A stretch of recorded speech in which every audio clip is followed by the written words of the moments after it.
ranking terus, ranking 1, 2, 3, 1, 2, 3 dari 1 SD sampai kelas 6 SD. Ini contoh.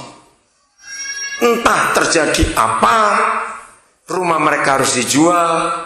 Lalu ketika anak pertama naik kelas 1 SMP, anak kedua naik kelas 6, anak ketiga naik kelas 5, mereka harus pindah rumah. Ternyata di tempat yang baru hubungan ayah ibu berubah drastis. Hampir tiap malam, dua orang ini rajin bertengkar, ribut. Saya tanya kepada saudara, kira-kira 3 anak yang selama tahun-tahun di SD itu hebat. Begitu suasana rumah berubah, mereka kan bisa jenius ranking terus atau tidak? Tidak. Kenapa? Coba jawab, kenapa? Mereka terpengaruh. Waktu mereka tidur malam nyenyak, dengar teriakan, dengar bentakan, mereka pasti nangis ketakutan. Apa yang mereka pelajari bisa hilang semuanya. Renungkan ini, saudara.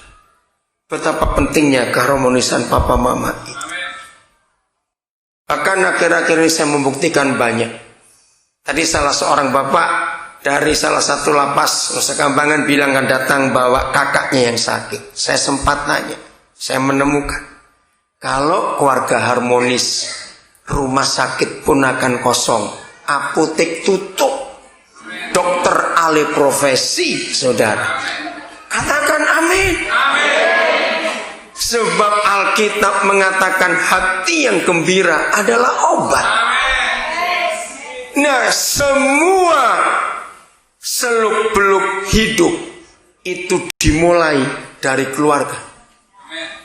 Hati yang gembira juga dimulai di keluarga.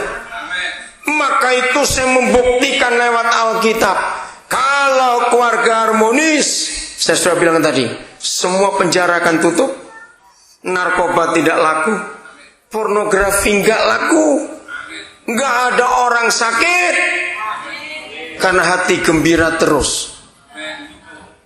Saudara, itu kebenaran yang luar biasa. Sekian tahun terakhir ini, kalau saya nulis apa-apa, saya dahulu dengan sebuah kalimat. Love start at home. Kasih itu dimulai di rumah. Ternyata semua hal itu dimulai di rumah. Dengar ini, saudara. Kita lihat, Alkitab adalah satu-satunya buku, dengar ya, yang berbicara, apalagi kitab suci agama. Saudara baca kitab suci agama apa saja, tidak ada Tuhan mereka masing-masing yang berkata pulang, pulang, pulang. Itu hanya Alkitab yang Tuhannya berkata, ayo kamu pulang, pulang. Saudara lihat kata pulang. Saudara yang belajar ilmu jiwa, saudara belajar sosiologi, saudara belajar filosofi, gabungkan 3 ilmu itu, maka ujungnya pasti adalah pulang. Kenapa? Kata pulang itu membuat seseorang menikmati hidup yang sesungguhnya. Nah, sayang dalam bahasa Indonesia kita tidak menemukan terjemahan yang tepat. Di dalam bahasa Inggris ada 2 kata untuk rumah, a house dan a home. Saudara tahu itu? Bagi yang belum tahu, dengarkan. Terjemahan Indonesia sama-sama rumah. A house itu rumah, a home itu rumah. Tapi sesungguhnya a house dan a home itu beda. A house itu bangunannya, ya, bangunannya. Tapi a home itu suasananya. Saya menemukan rahasia ini, saudara. Sayang waktunya, ya, supaya saudara lihat Alkitab ini hebat sekali. Oke, saya bacakan 1 ayat dulu tentang pulang ini rumah. Kalau saudara pernah baca Lukas pasal 15, masih ingat kisah anak terhilang, betul? Apa yang dikatakan di situ? Pulang nak, pulang. Papa tunggu kamu. Dikatakan maka ketika dari jauh papa itu sudah melihat anaknya pulang. Kata dari jauh itu menarik sekali saudara. Dari jauh, pulang nak, pulang. Nah saudara, coba renungkan.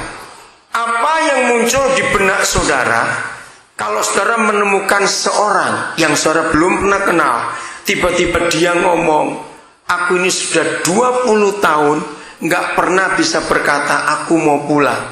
Bukan dia nggak punya rumah, dia nggak punya home. Yohanes pasal 1. Maaf, saya akan langsung tunjukkan hal radikal. Berapa banyak saudara punya teman konglomerat atau bukan, pokoknya orang kaya, rumahnya mewah, entah di Cilacap, entah di Jakarta, entah di Purwokerto, entah di Bandung, entah di Semarang, maaf, mewah rumahnya. Wah, waktu kita dengar sekian miliar. Di Jakarta banyak rumah mewah, tapi just a house, hanya sebuah bangunan yang menikmati pembantu-pembantunya saja. Betul, pernah ketemu teman seperti itu? Pemiliknya lebih senang tinggal di hotel daripada pulang ke rumah. Anak-anak yang ada di jalanan, anak-anak yang lebih senang tinggal di rumah temannya, di rumah budenya, di rumah omnya, tantenya, atau neneknya. Padahal ada orang tuanya, ada rumah. Berarti mereka nggak punya home, mereka hanya punya bangunan. Berapa banyak suami-suami kalau mau pulang, telepon dulu, tanya, entah pembantunya ditanya atau anak-anaknya, ibu sudah tidur belum? Saya dulu nggak ngerti kenapa ini orang mau pulang tanya dulu istri sudah tidur atau belum. Ternyata rumahnya kayak neraka betul. Kalau macan galak itu belum tidur, bebek gak usah pulang. Maaf ya, jangan marah. Banyak seperti itu, saudara. Saudara, maka itu home itu hal yang luar biasa. Saya beri ilustrasi begini. Inyo, tolong jangan ngomong Nyok. Dengarkan ini. Semua anak, dengar ya. Entah dia anaknya orang kaya, anaknya orang miskin, bahkan maaf anaknya tunawisma sekalipun. Kalau orang tuanya mengajak mereka ke tempat keramaian, entah pasar malam, entah tempat pesta, hiburan rame, musik, balon-balon, permen, makanan, pertunjukan, wah meriah sekali. Kita sebagai orang tua menikmati kalau di tempat seperti itu. Saya mau tanya kepada semua saudara, kalau acara belum selesai, masih ramai, tapi kalau anak-anak capek, satu kata yang mereka ucapkan, orang tua harus tunduk. Kata apa itu? Pulang. Tahun 80-an saya membuat research tentang kata pulang, sudah. Dan research itu sangat memberkati banyak orang. Kata pulang itu sebuah kata yang menyembuhkan, yang menghiburkan. Saudara, kata pulang itu sakti, saudara. Kata pulang itu membuat orang bisa pulih. Nah, begitu anak-anak berkata, pulang ma, pulang.